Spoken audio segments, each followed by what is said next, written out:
Live from New Hampshire, it's time for the Science Cafe! Learn about the latest technologic innovations today. And you don't have to pay. Expert panels with advanced degrees are sure to satisfy your curiosity. Did we mention it's free? And if you think you'll find a better time than this, then come on down and test your hypothesis. Cause you're gonna learn a lot if you wanna stay down at the Science Cafe. Tonight we're here to talk about the medicinal purposes of marijuana, and we are lucky to have a very distinguished panel. Dr. Gil Fanciullo? Close enough. How would you say it? Fanciullo. Fanciullo is from Enfield, New Hampshire. Enfield, New Hampshire, and he's been working in this field. We have Karen Van Gundy, who's a sociologist at UNH, who's written a book called Marijuana. Examining, that's the word I was looking for, examining the facts. And then we have Michael Holt, who's from the Department of Health and Human Services, so he can tell us a little bit about the state's perspective on this. Renee Jones is the operations manager at Prime ATC Dispensary, so she actually works day to day with dispensing medical marijuana. And finally, Dr. Corey Birchman, he is at Mary Hitchcock.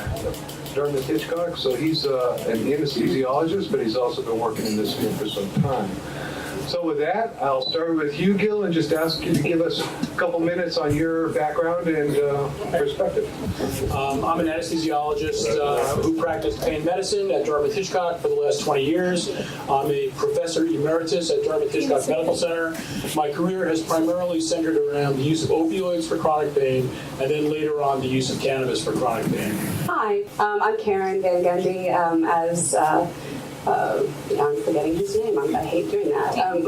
Dan had introduced. I'm from the University of New Hampshire. I teach in the sociology department. I teach courses on drugs and society, and my research focuses on looking at the kinds of things that predict problems with substances, so substance misuse and so forth. And I look at survey data following people over time, so youth as they transition to adulthood, to look at things like opioid misuse and marijuana misuse and so forth. And I've, as mentioned, I've written a book where I looked at kind of some of the myths around marijuana use. I'm very interested in hearing what you guys are interested in hearing about medical marijuana, which I do think is, I've been very involved with the community here in New Hampshire, and happy to be here. Thank you. Hi folks, my name is Michael Holt. I'm with the Department of Health and Human Services. I've been with them for about 12 years, and I've been working on the cannabis program for about 5. I'm currently the program administrator for the program. In 2013, Governor Maggie Hassan passed into law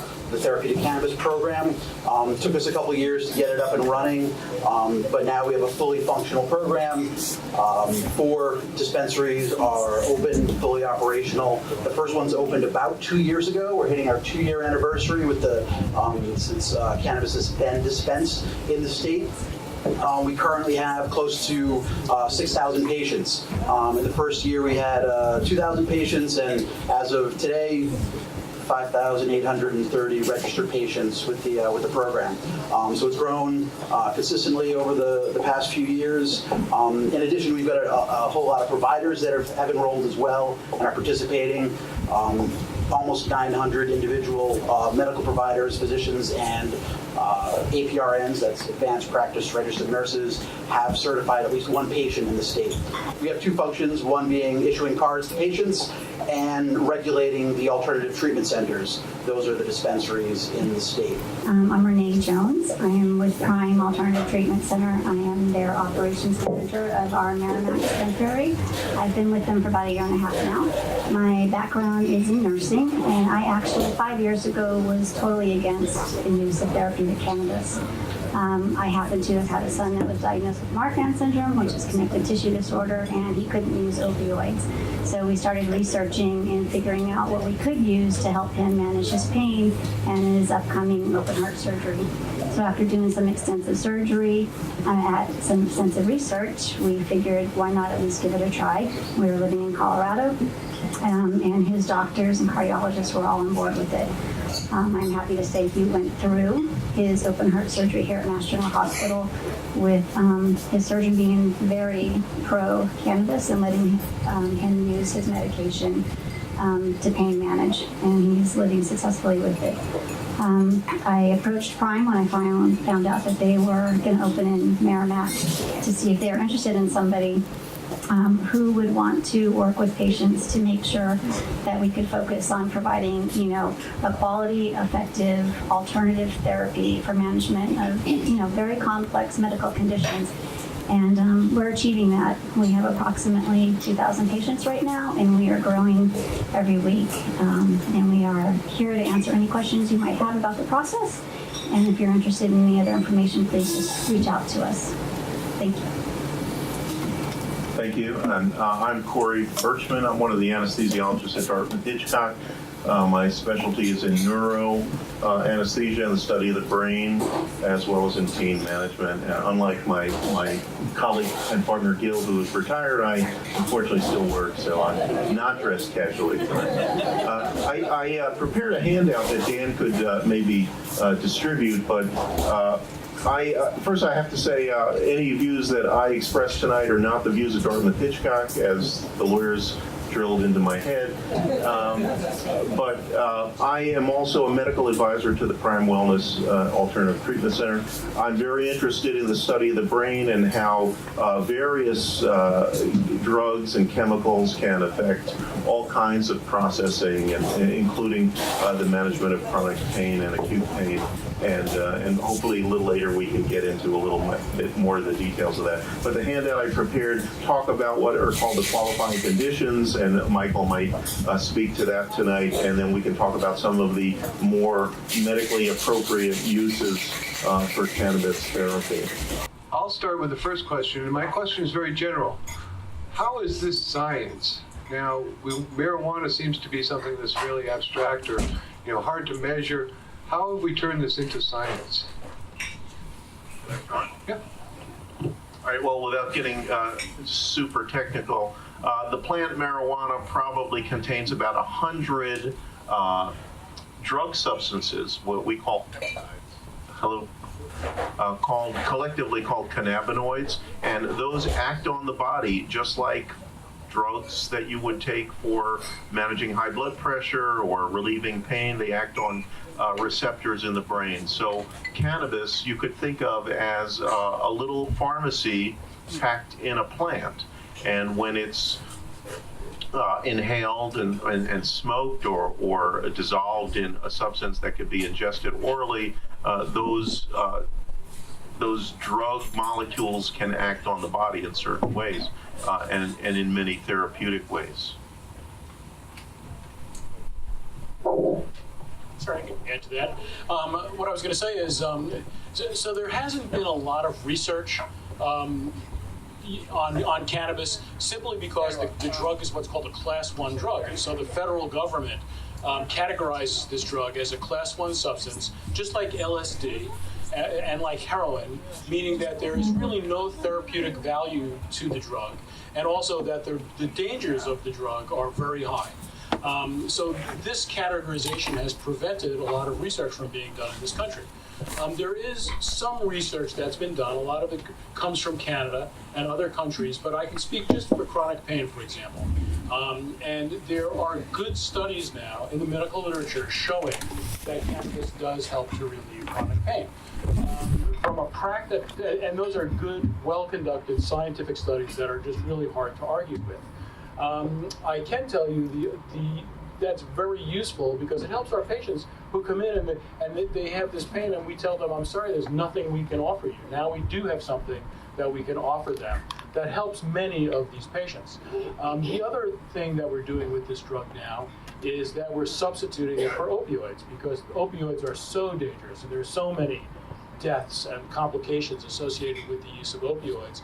Many patients, and many of my patients before I retired, I wouldn't say that again, but many of my patients before I retired were still having pain despite the fact that they were using relatively high doses of opioids. And it's pretty, I don't want to say it's easy, but it's doable to take patients off of opioids and substitute cannabis for opioids. And in fact, cannabis is a drug, and I promise I'll stop in a minute, but cannabis is a drug it's called, and I don't want to get too technical either, it's called pleiotropic, which means it does a lot of things. It does more than just relieve pain. So it not only relieves pain, but it helps with anxiety. It's an appetite stimulant. You know, if you have a patient who has cancer, they might be taking a sleeping pill, a pain pill, an anxiety pill, you know, and a pill to stimulate their appetite and nausea. Thank you very much. And so here we have one drug that can substitute for all of these different drugs that people are taking. So it turns out it's a very useful drug, but because of that, there's been a lot of opposition to medical marijuana from big pharma because they stand to lose a lot of money if we have one drug that can eliminate 5 other drugs. The safety profile of cannabis, as opposed to opioids or alcohol or sedative hypnotic drugs, you know, like Ambien, the safety profile of cannabis is extremely good. It will not stop your breathing. It will not stop your heart. It will not lower your blood pressure. I mean, some patients, depending on what they're taking, could have, you know, an effect like of getting high, but not necessarily. And we could talk a little about that. But compared to opioids, there is no question in terms of the safety and effectiveness. Yeah, and I actually want to follow up as the sociologist. This medical marijuana is a science, also a social science, but I've also looked at the political history and so forth, what's happening with why it's taken so long and for it to become something that's accepted. But also showing that nationally we can see that people are increasingly, opinion polls and so forth are showing people are very much more receptive, and now the majority of Americans actually support decriminalizing marijuana in the country. And I do want to plug my book because all of these things that these gentlemen were talking about in terms of the safety profile, what does the research, the very limited research that we have available, show about the effectiveness of it is in this book. I have a chapters where I've tried to really outline, okay, here's what we know, even though this is a Schedule I substance, and I'm a researcher, so I'm someone who always wants to be doing research. We can't easily get federal funding for something that's a Schedule I substance. So we, graduate student and I, have weeded through all of the literature to date to really tease out, okay, what are the things, and there's a lot of things that cannabis is being used to treat that we don't have definitive evidence on yet, and so we each have chapters on that as well. But basically the main 4 things I think they mentioned. The only thing that I think wasn't mentioned, so it was pain, nausea, appetite stimulation, and spasticity for multiple sclerosis, things like that.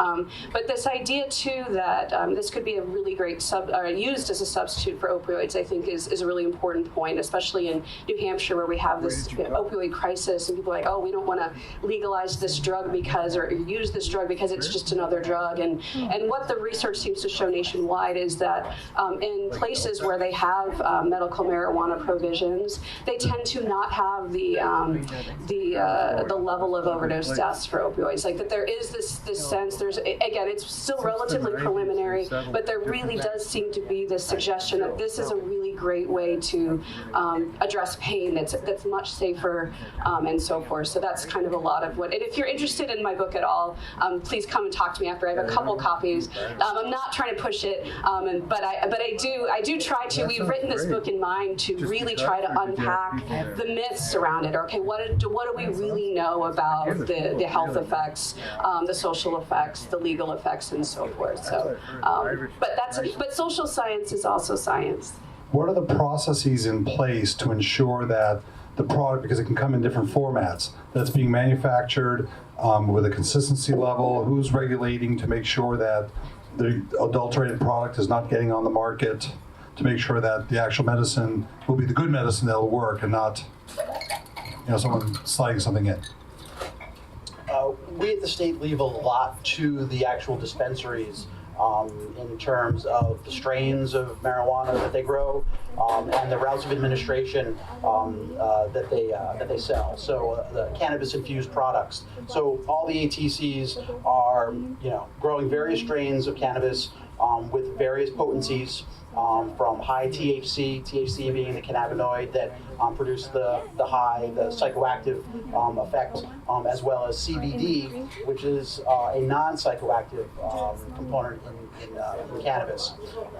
And so the ATCs are producing a variety of these strains to meet the needs of their patients. A lot of patients are coming in and saying, and Renee can speak to this more directly, but they don't want the side effect of being high. They want the products that are going to work on their symptoms, but not have the side effects of making them dopey and high and whatnot. With regard to regulating the quality and consistency, we have protocols in place which require testing of each batch for the cannabinoid profile. We have strict labeling rules that require that cannabinoid profile, meaning the amount of THC, the amount of CBD in each product, to be clearly labeled on the product itself. We're testing for pesticides, we're testing for contaminants like mold and mildew, heavy metals, those kinds of things.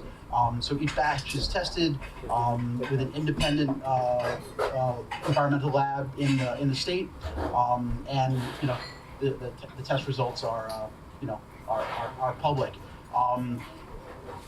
I'm not a grower, I'm a regulator, so, but the variety of, the ATCs are growing the same variety of plant, and so the batches are going to be different. So, and so the cannabinoid profile may be different as well for the flower. But when you get into the cannabis-infused products, those are the lozenges, the tinctures, the oils, the salves, the topicals, also transdermal patches.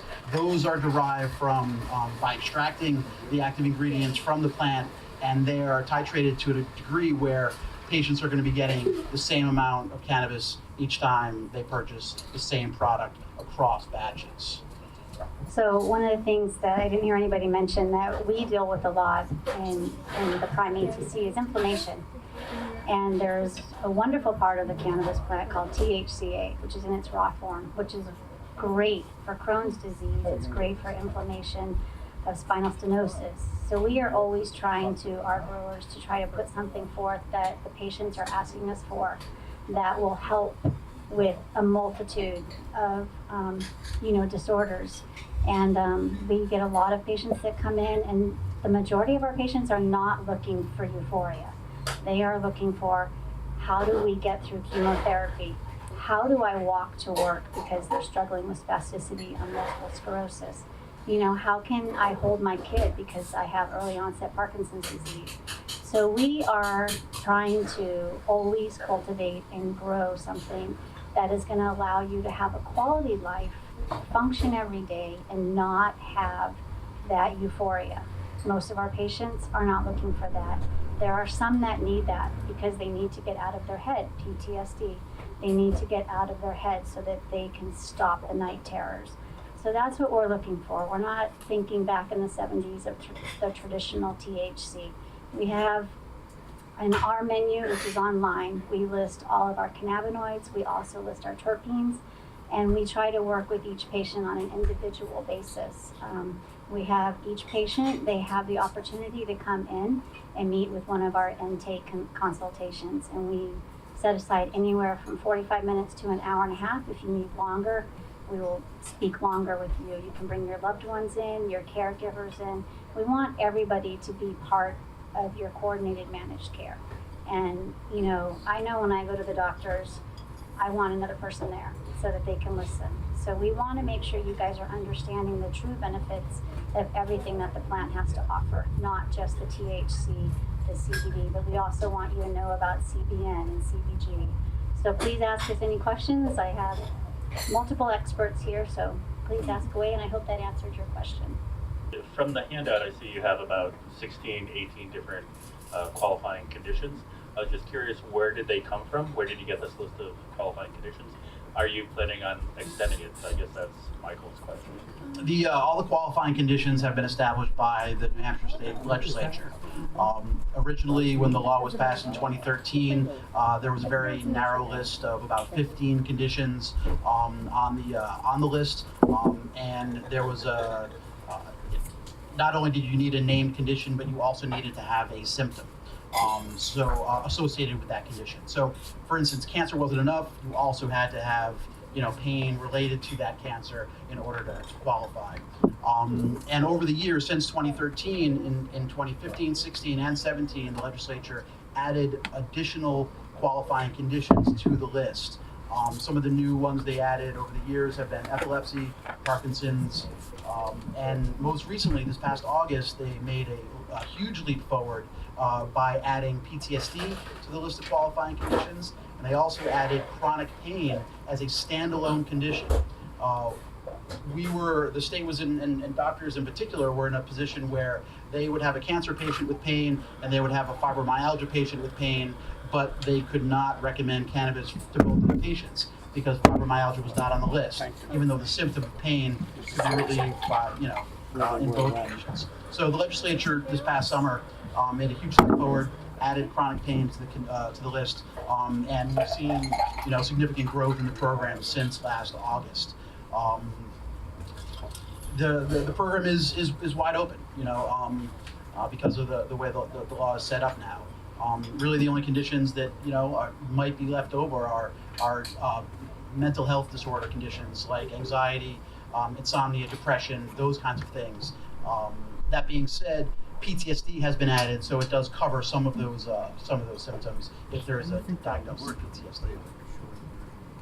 Well, I can speak to what some other states are doing, and actually Gil and I are involved in an initiative in Pennsylvania where in the Philadelphia area, some major medical centers are doing studies right now on childhood behavior in autistic children and modulating violent and otherwise unmanageable behavior with low-dose THC.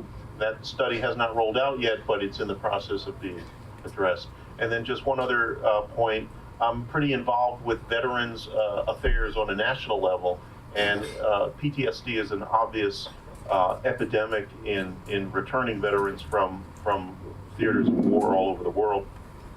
About 62% of vets with PTSD are using medical cannabis, although not under the sanction of the VA because it's a federal system and it's a Schedule I agent. But those are the latest statistics, and so it seems fairly effective.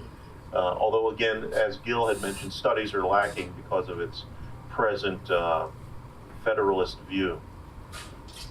Regarding research, I think that I read that in all of the United States, there's only one lab that's authorized to give samples for official research that's sanctioned by the federal government, and that it's really difficult to get an approval to actually get the samples of marijuana for that. Is that right? Is that still the case? Is that really throttling research?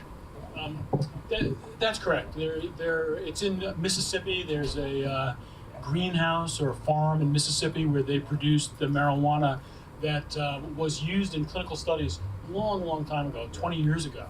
And for patients that the drug was effective for, they didn't want to take the drug away. And so they started, the federal government oversees the growth of this substance, and they distribute this substance, which is, I've never seen it, but I've heard it's of very poor quality, and it's sort of unreliable components, etc. We can study patients that go to dispensaries, and we're not actually providing them with study drug.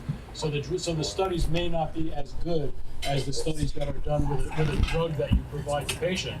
But we can look at patients that go to dispensaries and see what their experience has been and try to measure their response to the drug, which is something that's been done a lot now in the United States.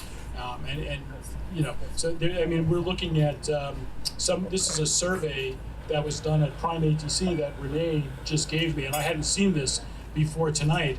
But according to this survey of 103 patients going to one of the dispensaries in the state of New Hampshire, men had an average of 4.5 point reduction in pain on a 0 to 10 scale, and women had an average of 4.8% reduction on a 0 to 10 scale. So this kind of research is valid.